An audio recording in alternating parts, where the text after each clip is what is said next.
What is your podcast called? Talking Texas Forever. Talking Texas Forever? I love it. Thank you. Friday Night Lights podcast. I'm new. I've never seen the show.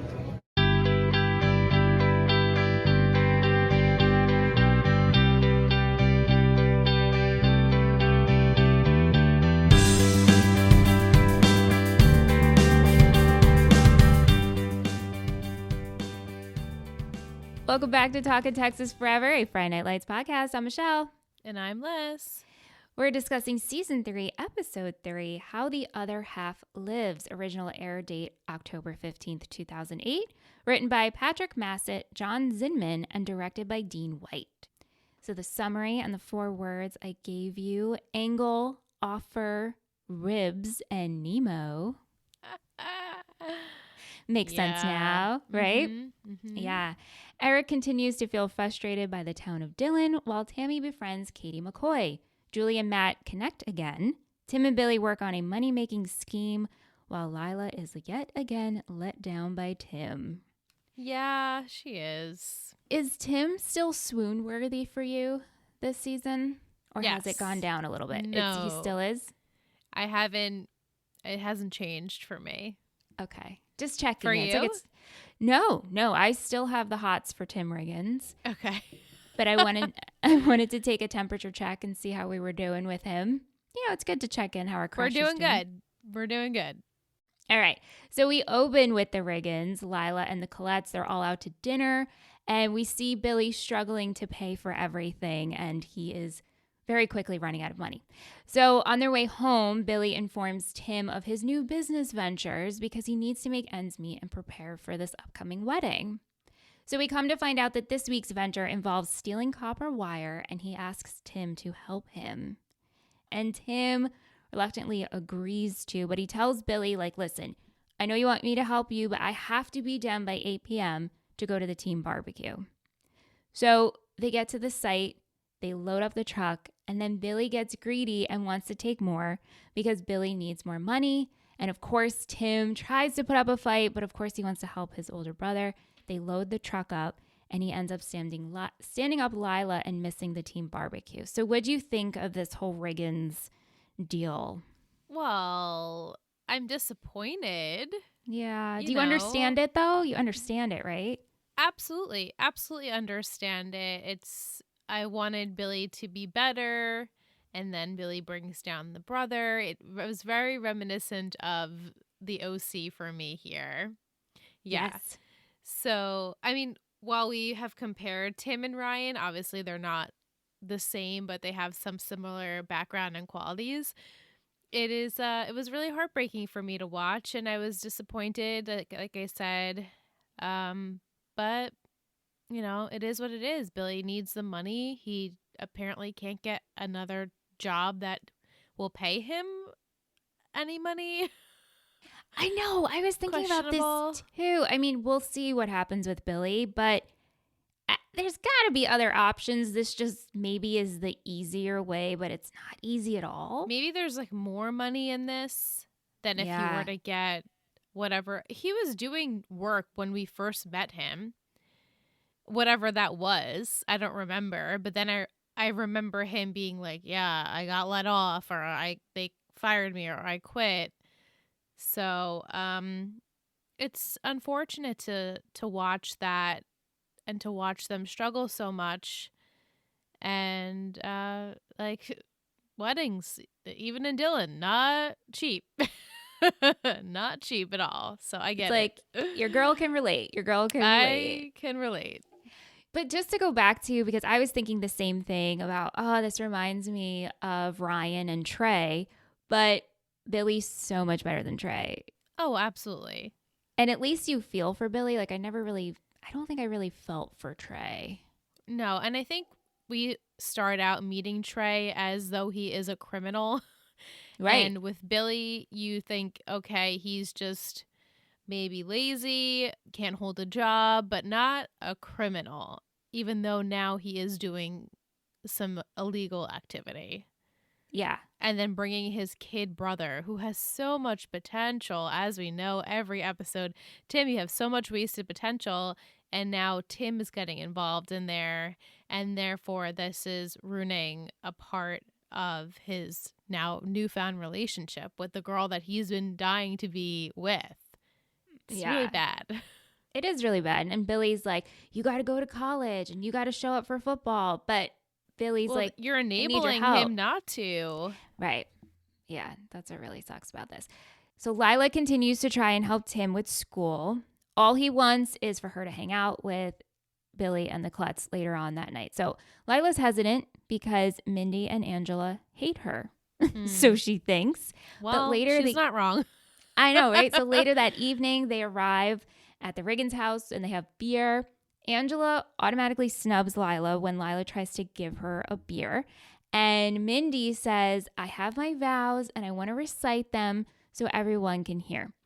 And as she says them, everyone thinks it's beautiful, but only Lila notices that they are from Finding Nemo.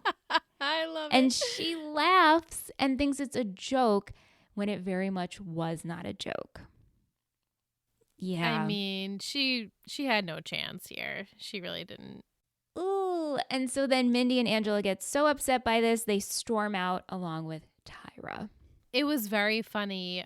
But I did feel badly for Lila. They are not accepting of her when it seems as though Tyra, who had probably the biggest problem with her, is just really more accepting than the other two. Yeah. It's unfortunate. And I feel like they could just give her the benefit of the doubt because she is in their life right now. Tim and Lila are a couple and therefore going to be around a lot, being that Billy and Mindy are getting married. So they will be there a lot, and they're going to have to coexist a lot. So I was like a little hurt and surprised that Angela immediately snubbed Lila about the beer. Well, Buddy and Angela had an affair. I remember. And then Buddy broke it off with her and just gave her going around town money. I forgot the term he used. Yes, he said, what did he say? It was like, you remember what that part, walking though, right? around money or something. Yeah. Yeah. And so I think they just don't like the Garrity's. Yeah. I know that scene where Tim is talking to Billy, and so he's outside while the girls are like ganging up on Lila, and so then Lila is like, thanks so much, Tim, and she leaves, and he's like, don't leave, and she's like, I'm good, I'm gonna go. Yeah. So yeah, he wasn't there to buffer it or support her. No. Sucked. Yeah, it sucks. So this big barbecue we're talking about, Tammy is planning it. It's the annual barbecue, which I was so impressed last week when you guessed this. It was like buried, and you remembered it from season 1. Yeah. I was like, wow, Ribs. my girl. Yeah. So she's doing all the work as always and doesn't want the party at their house. And Coach is so distracted, and he understands, and he thanks her for doing it this year and kind of butters her up. And he says, next year, we don't have to do it at our house.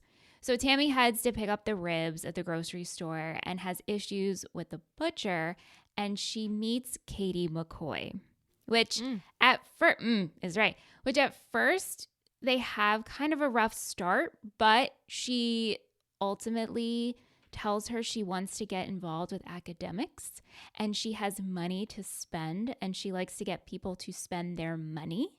And then she says, hey, I can host the barbecue at my house.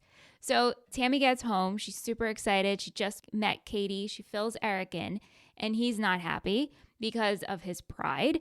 And he doesn't want the scrutiny of the town around him to be now brought into the house and judging him for this. And also, the players can feel a comfort that the Taylors are a place where they can go. And he doesn't feel right hosting it otherwise and elsewhere. Agreed, though. Agree with Eric or agree with Tammy? No, agreed with Eric. Ooh. Yeah, I feel as though he knows parents better than Tammy knows parents. Or I should say football kids' parents. He knows exactly what they're after. Whatever the bribe is, whatever the bargain's going to be, whatever is going to get their son ahead in football, they're going to do. And so Coach knows this, but Tammy was kind of caught off guard and all she heard was dollar signs and, oh yes, now I don't have to host at my house, and Eric told me it was okay that we don't host at the house because next year we don't have to do it. So I think probably would have been best if she would have asked him first. Yeah. If it's Yeah. best, should we go over to the McCoys? And he would have immediately said no. And we would have had this all handled. But then again, they probably would have fought over that too. Tammy would have said, well, this is a better situation and we'll be able to, relax and people won't scrutinize us in our own home. And it still would have been something that would have blown up, but at least they would have discussed it prior. Yeah.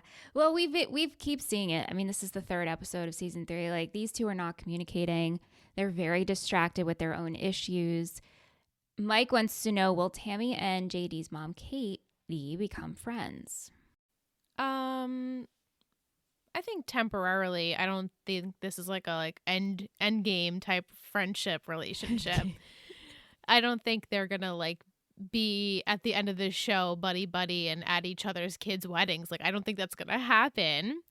But for the time being, at least for the next maybe few episodes, I think this is going to be a struggle between Tammy and Coach, where Tammy thinks it's okay. And at least I have one person on my side and she's very powerful and she's got lots of money. So it would be helpful and beneficial for her in her argument of saying, well, I just need money for the school and not for football. And maybe this will ruffle some feathers between Katie and JD's dad.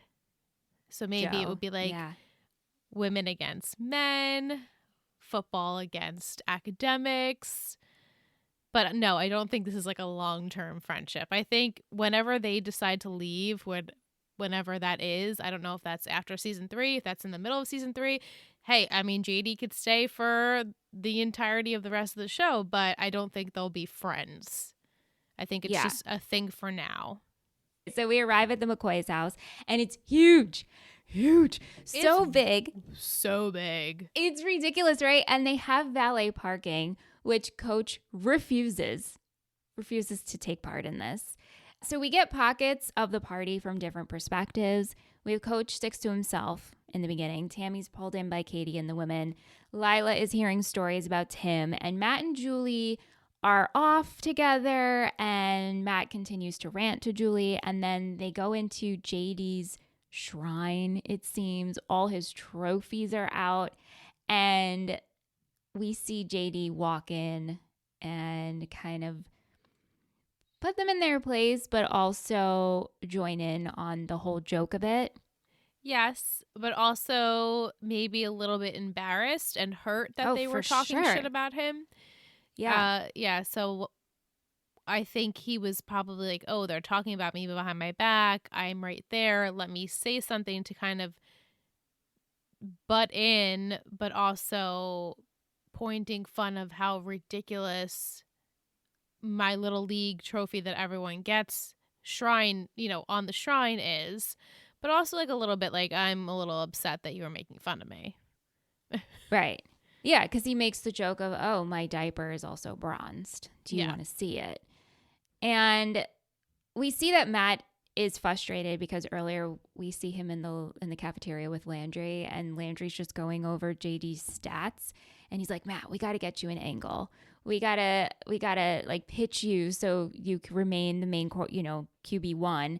And Matt's getting frustrated about hearing about it. And I can only imagine your confidence is already so low, and Coach is trying to keep reminding you that, no, you're my quarterback, which we'll get to how this all goes down. But I felt for Matt in this episode. Yeah, I think he's very much over it, very much tired, and as we always say, has so much going on in his life, so much on his plate that this is the last thing he really wants to have to worry about because it's so important to him to be QB number 1. And now the potential threat of a freshman coming in, playing, and taking his spot is very real. And he's like, I just don't have time for that right now. I don't have time to worry about that.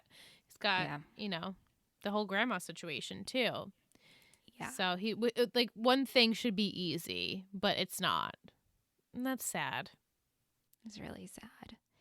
Coach is playing pool by himself at the party, and we have Joe, Wade, who's JD's coach, who they flew in from Dallas, and Buddy all approach Eric about the Arnett Meade game. Now, this is a big deal because the Panthers have never beat Arnett Meade.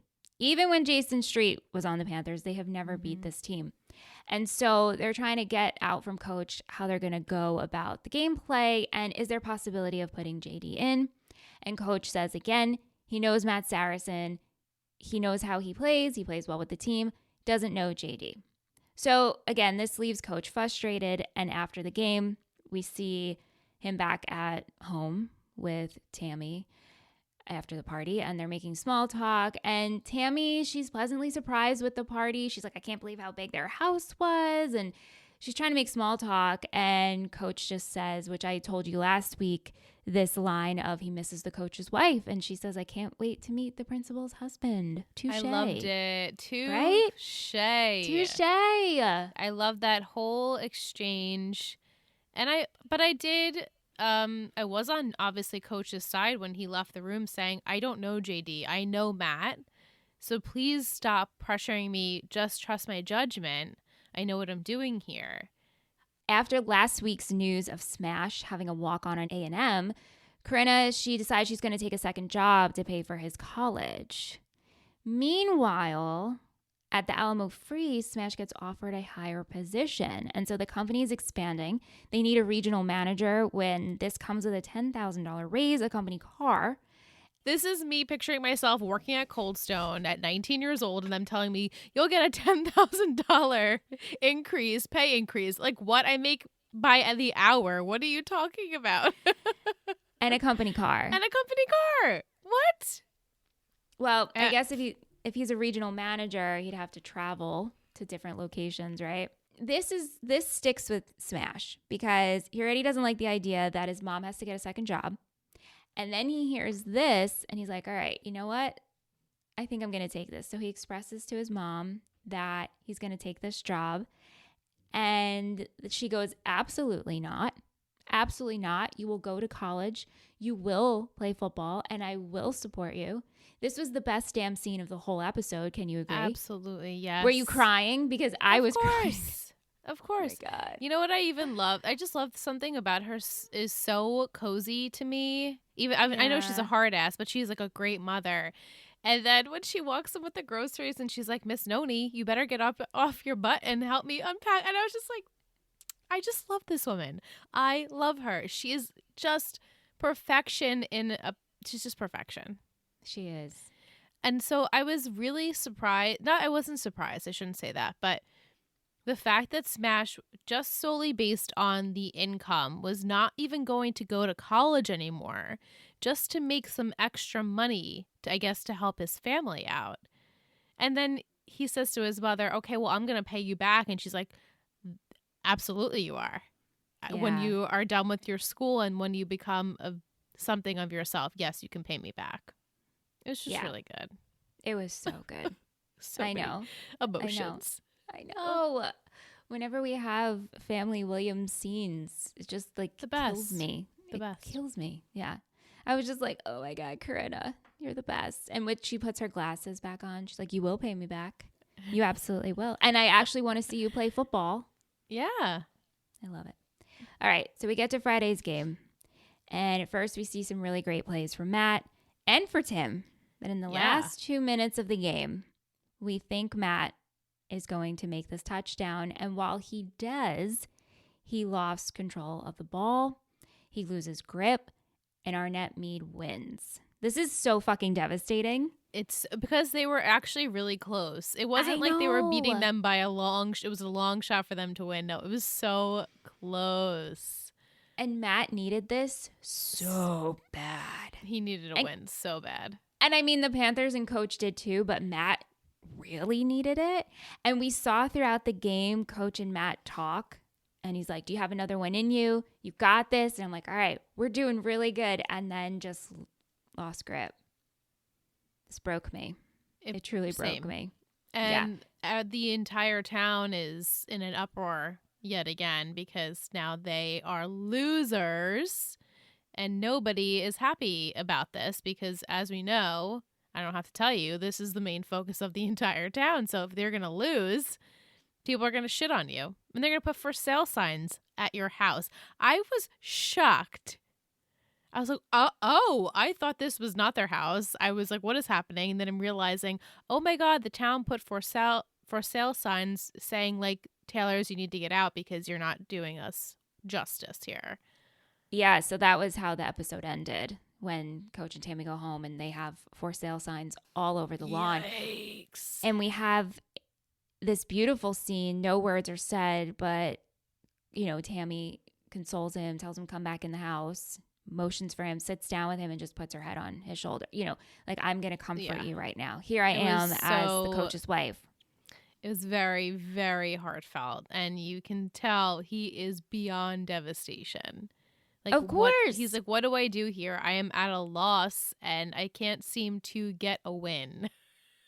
Yeah. To go back to the game, though, Mike asks an interesting question that I didn't even think about, but he asks, when the other team kept going after Matt, did you think JD's dad paid the other team to constantly tackle Matt so JD would get a chance to play? I didn't even think about that. Same. Do I think JD's dad is real dirty? From what I can tell about him as of right now, I don't think so. But hey, he might prove me wrong later down the line. But no, I don't think he is that malicious where he would pay these people to solely go and try and beat Matt down for whatever they have left. But if JD is that good, it will show in his, like, I feel like that's like the essence of a true, like, competitive person. Like, if you see how well I am doing and I strive, then therefore that should be enough to not have to play dirty. But I don't know JD and his dad Joe all that well, so they could very well have done that. Yeah, I didn't even think about that. I was like, wow. But I agree with you. I don't think so. Because we still want the Panthers to win. Right. He wouldn't have wanted them to lose. Right. After the game, though, after everyone leaves, Matt kind of stays back, waiting for the crowd to exit. Julie waits for him, and they go hang out and they talk, and she says, we can talk about anything but football. And I don't know if you heard it, but he kind of mumbled, oh, they made me employee of the month at Alamo Freeze. Yes, I did hear it. I did hear that, and I chuckled. Sweet Matt. Vic wants to know, how do you feel about Matt and Julie hanging out again? I feel indifferent about it. I feel as though I will root for them, I guess, if they decide that this is what they're pursuing. It looks like that's where we're going. And I would have rooted for them individually if they decided that's not where they were going either. Yeah, I mean, I kind of feel the same way you do. Obviously, I know what happens, but I'm just enjoying the ride right now. Yeah. And I want to see a slow build. You know how I was about all those relationships. I know. I love that, like, first season, we're best friends, or we're getting to be best friends. And then, like, fourth season, it's like, whoa, this is made into, like, this really strong romantic bond. I know that's obviously, wishful thinking on my part. But I'm happy seeing just the slow progression of them starting to become friends again, starting to, like, flirt a little bit and realize, yes, we did very well have very intense feelings for each other. It just wasn't the right time. So maybe it's the right time now. Last but not least, let's talk about Tim and Lila. He tries to apologize to Lila, and while he shows up at the house, Buddy stops him and is so angry.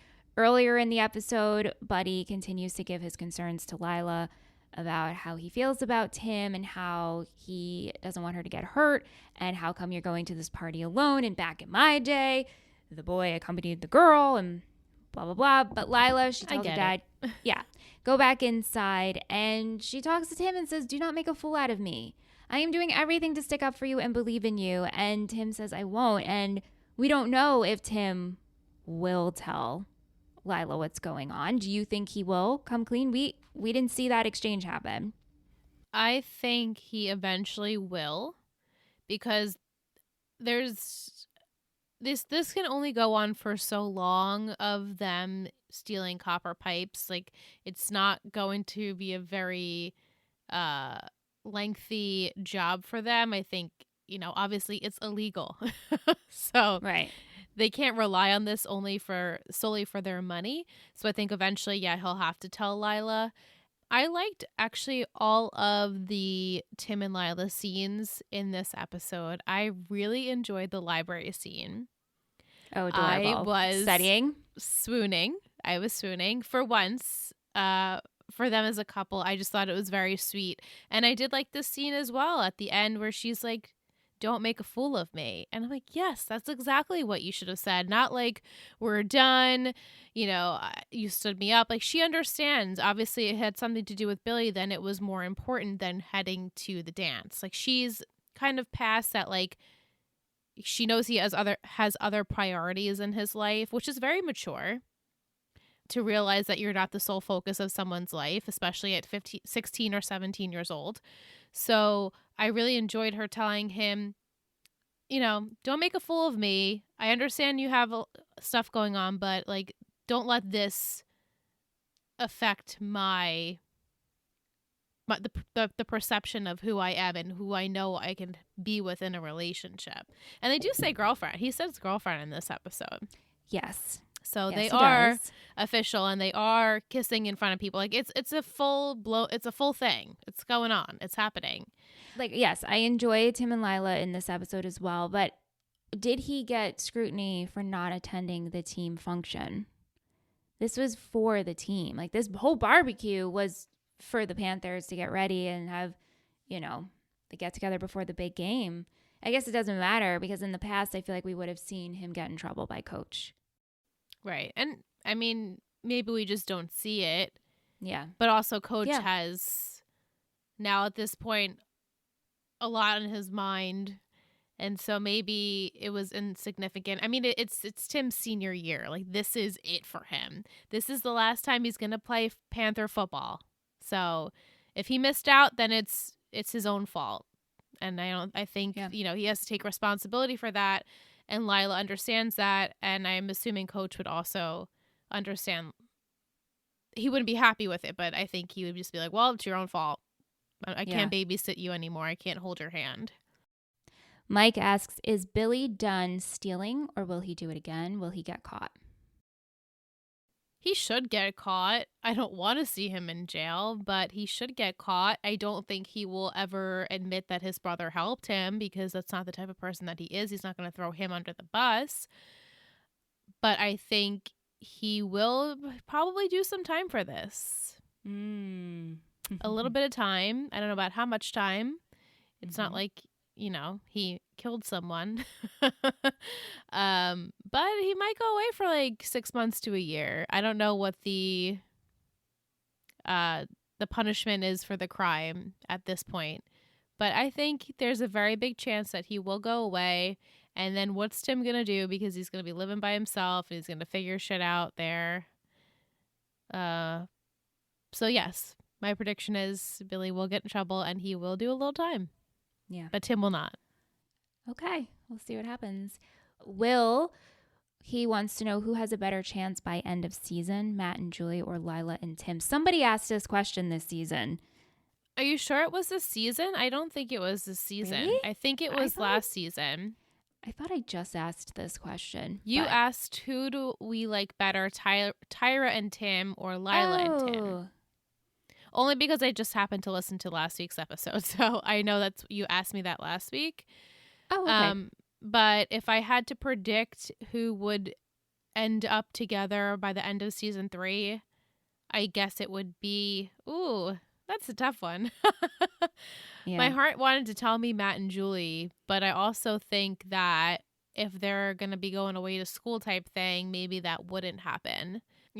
Depending on if they get scholarships somewhere, if they don't decide to go to college, if they stay local, if they go away, if they move out of state, all those factors are going to play in if these couples will last. Part of me that feels like Tim's never leaving Dylan. He's never leaving Dylan. whether he goes to a school in Dillon, a community college, a trade school type thing, there's a part of me that feels like he will stay there. Lila will go somewhere else. And then maybe down the line maybe they try the long distance. It doesn't work. Maybe she gets fed up with him because he doesn't want to do anything with his life. I could see that happening where she pushes him so far that he feels as though he can never live up to the expectation. And again, if Billy is in jail, maybe he'll feel like, well, I have to stay here in Dillon if Billy's in jail. My whole winded explanation is that I think if I had to put money on it, then Matt and Julie would probably be the ones to be together by the end of the season. Okay. And that's that. End scene. End scene. Kate says, I think that Jason Street has been mentioned in every episode thus far for this season, but it's always in reference to his iconic status as QB1. When, if ever, are we actually going to see him again and or find out what happened with his miracle baby? I know things about Jason, so I know that we will see him again. I just have no idea when. This is like really annoying that we keep referencing him. It's almost as though we are in season 4 and Jason is now gone and we keep referencing Jason, but we don't actually, it's like, or it's just like, it would have been if for some, reason Jason, something bad happened and he had passed from this accident, right? And it's like we're talking about Jason Street as though like nobody touches Jason Street. It's like we're talking about him in that context, but we're not actually seeing him. So it's really frustrating knowing that I know he's well and alive and having a potential child. So what is happening here? If we have 10 more episodes left, maybe in like 3 more episodes we'll see him. And then maybe again, like the penultimate and the finale. And like, I think that's it. Soonish. She's just smiling and nodding I'm just her head. smiling. Soonish, he will come. Kate also asks, did you / will you write your own wedding vows? When doing personalized vows, do you think it is better to share with your partner ahead of time or to be surprised on the big day? Liz, have you and Randy made a decision about this yet? We haven't. The officiant said that he obviously would do whatever we want. He could read what we would like and we could read what we would want to say. There's a part of me that feels like it's private.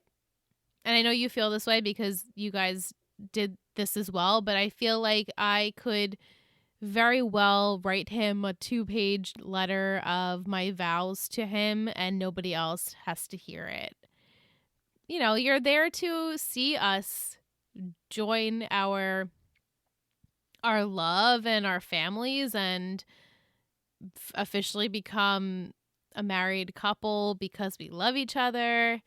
You should understand the gist of that. And I think my officiant, he already gave us a questionnaire. So I filled out my portion. Randy's filled out his portion. We have to show it to him together. So Randy and I will see what we have both said about each other and like the questions the answers we've had to the officiant's questions. So in a way, we'll kind of build our own ceremony so that when I'm up there, I will know pretty much everything that will be said so I can be kind of calm, cool, and collected and not have to be so anxious to actually read my vows out loud. Now, this works for you, but do you think that it's better to share with your partner ahead of time? Like, I personally don't know how I feel about that. I think it just depends on the couple. Yes. I've now was an officiant to 2 weddings, and both couples read their vows to each other. And it was incredibly sweet and incredibly emotional, and I give a lot of props to. Yes. Me and Aunt, like you said, we exchanged our vows privately together and no one was around. That wasn't part of our ceremony. So I think there's a lot of leeway on how you can do it. I love that you gave it, that your officiant has a questionnaire for you guys. Yeah, it was obviously in regards to what do you remember about the first time you met each other? How was your first date? When did you realize that you loved each other? What's something that you both share opinion wise? Just like, things that build us as a foundation that he will then read so everyone will get the gist of like why we love each other. I don't need to like actually tell you like Randy, I love you. I will be with you forever. X, Y, and Z.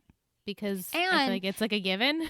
right. And then it gives the officiant a little background about the two of you to build what they can say because they don't know you, right? So then they can learn. Yeah, it's so interesting how each couple does it. Yeah, but we'll see. I mean, by the end of this, I might have said my own vows. I don't know. True. We'll see. Yeah. I don't know how it's going to go. See. Yeah. Music in this episode, we had Gene Loves Jezebel, Hey Belle, The Agrolites, and Jonathan Rice. Quotes. What do you have, Liz? I'm going to laugh. Buddy, I don't give two farts about the booster's anxiety. Eric That's what Taylor. I had too. I was like, yes, that is the best thing I've ever heard. Okay, so when that part happened, I heard it and I was like, wait, what? And I paused just to make sure I heard that correctly, went back, read the title again. I also wrote down, don't eat those sad beans. I bought Marcello's. Tammy said that. And because Coach is like, has the can of beans open and he's eating those sad beans. It's really funny. MVP and shittiest. Do you have yours? I do. Who's your MVP? I have Corinna, but with a blue ribbon for Coach. Yes, that's what I had. Yeah, Wow, nice. that's crazy. So we had Corinna across the board, and then we had a vote for Julie as well for being there for Matt. Okay, yeah. Yeah, she was sweet in this episode. She was. Yeah. I will give her that. She was. Who do you have for your shittiest? I have Billy, but Same. I couldn't really distinctly pick anyone that was shitty. I picked Billy for the fact that he's getting himself involved in illegal activity and then dragging his kid brother into it. Yeah. I know. I had Billy as well. We had a vote. We had votes for Tim, Buddy/Joe, and also Billy. All right, Liz, with Panther Pride, how many shirts did you see or count? I had 3. Me too. I had 3 Okay, as good. well.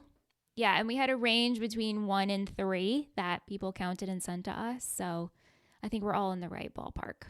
Okay. Coach's Corner. What was your favorite moment?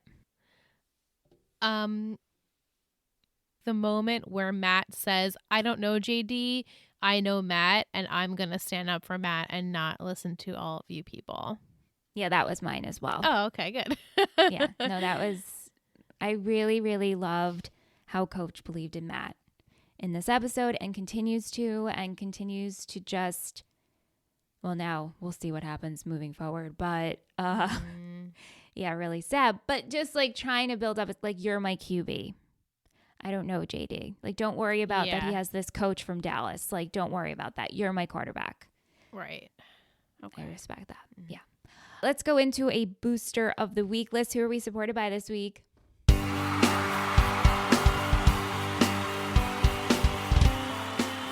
Booster of the week. You're a total booster. This week, I have chosen Chloe, our cutie pie. It was her birthday yesterday? Yep, the 6th. The 6th of November. So we wanted to wish her a very happy birthday.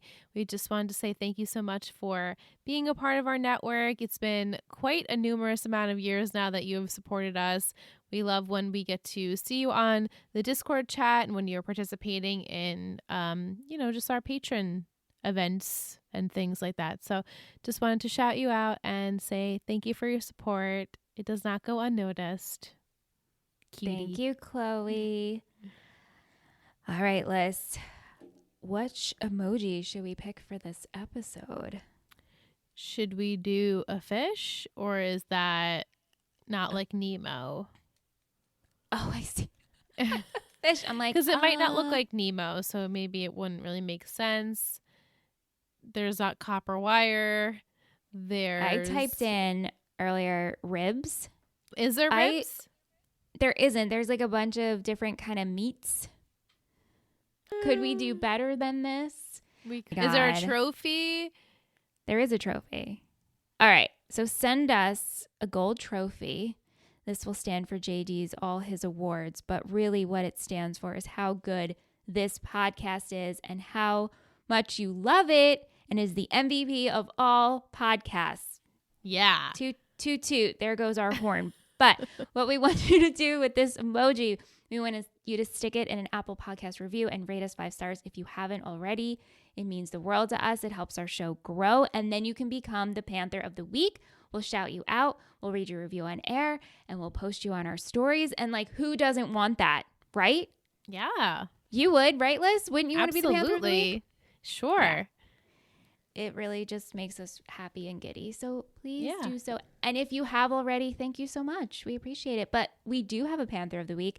This week's Panther is Leah Michelle's future husband. AKA, I'm sure that's Michael.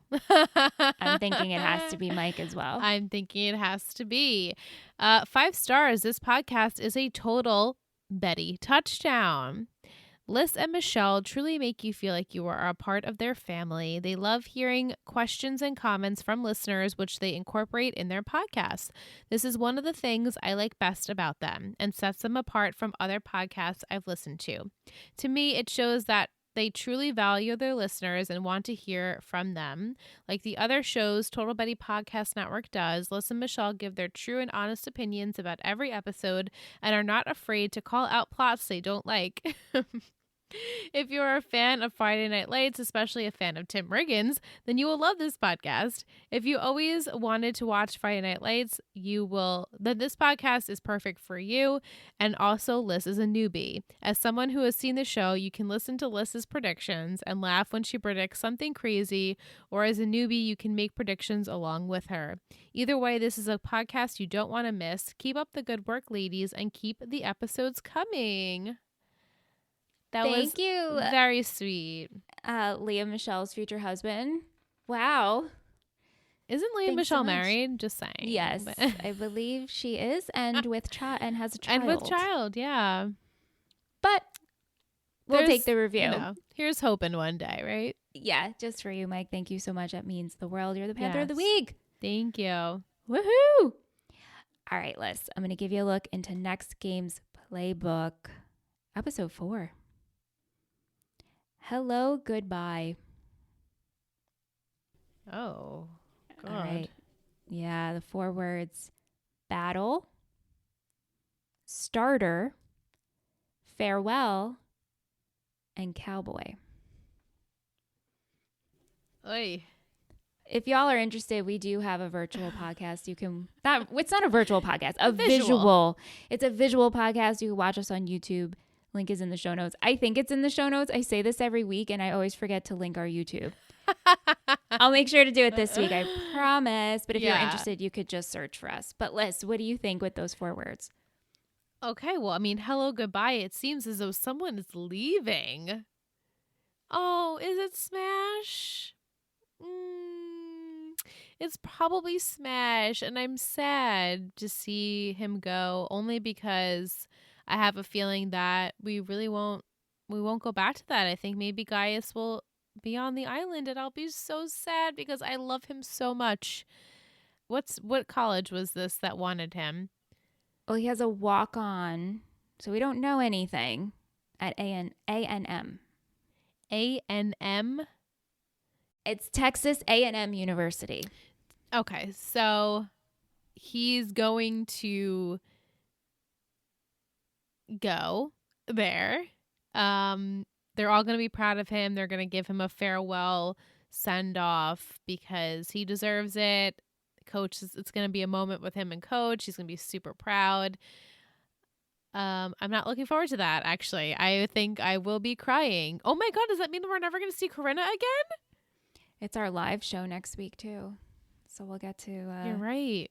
be together to watch whatever happens. I mean, I'm not going to tell you what happens, but continue making your predictions. Cowboy. She's laughing at that one. I think that's something silly. I mean, obviously cowboy, like they're in Texas. Maybe we're going to like really play into like Tim Riggins as a cowboy. And something funny is going to go on there. And Lila just calls him like, oh, you're a cowboy. You're not going to live up to your potential something. I don't know. I'm not trying to knock down cowboys. I don't mean like that. But I was really hoping, because you did so well last week. I'm like, I'm going to that I was going to do good this week. And she's going to know exactly what I'm talking about. Okay, so I have the farewell. That's for Smash. The cowboy, I'm very lost on. Then we have starter. So is QB1 now the starter is going to be JD because unfortunately coach is going to have to listen to them. At this point, he is at his wit's end. He is at risk of, I guess, losing his job. So he needs to change some things up and maybe not go with his gut. And his gut was going against what he wanted to do. And this is what he has to do is put JD in. And I think they will do very well. Battle leads me back to Matt with his dad, but I also think this is something to do with like a battle between Coach and like Joe, or a battle between Tammy and Coach. Like they're not seeing eye to eye there. Also, is this the week we get the trial? Okay. She's making me feel like I'm leaning towards the trial. Yeah. So the battle will be between Tammy and the school board and the boosters. Okay. I'm excited for next week. I would like to watch it right now. Well, I never want to stop. I never want to stop, you know? I know. This show's so good. We say it every week. So good. Last but not least, we do have Will's football poetry corner. Stood up. When a defender gets stood up, they are engaged with an offensive lineman and lose their leverage by standing straight up instead of pushing their momentum towards the QB. Matt is being pushed by JD and almost stands up to the pressures of the Arnett-Meade game before falling short. Lila gets stood up on a date by Tim, who could have seen that one coming. Will their relationship withstand her mistrust? Stood up. Beautiful, Will. Always beautiful. Thank you, everyone, for listening. Thank you for your downloads. Thank you for your Apple Podcast reviews. Thank you for your emails and your comments. We truly appreciate it. If you'd like to send us a message or a question for next week's episode, talkintexasforever@gmail.com is where you can send that. If you're interested in becoming one of our Betties and supporting the show, all the info is in our show notes. You can find all the information there. You can get access to live podcasts. In fact, when you listen to this Monday, tonight will be our live podcast for episode 4. So that will be super fun. Looking forward to that, and I'm glad we get to watch next week together, Liz, in person. Ooh, you're making me feel excited, but I'm also sad. I'm sad. Yeah, we shall see. But we will see you next time for episode 4. Hello, goodbye. Thank you so much for listening to Talking Texas Forever, a Friday Night Lights podcast.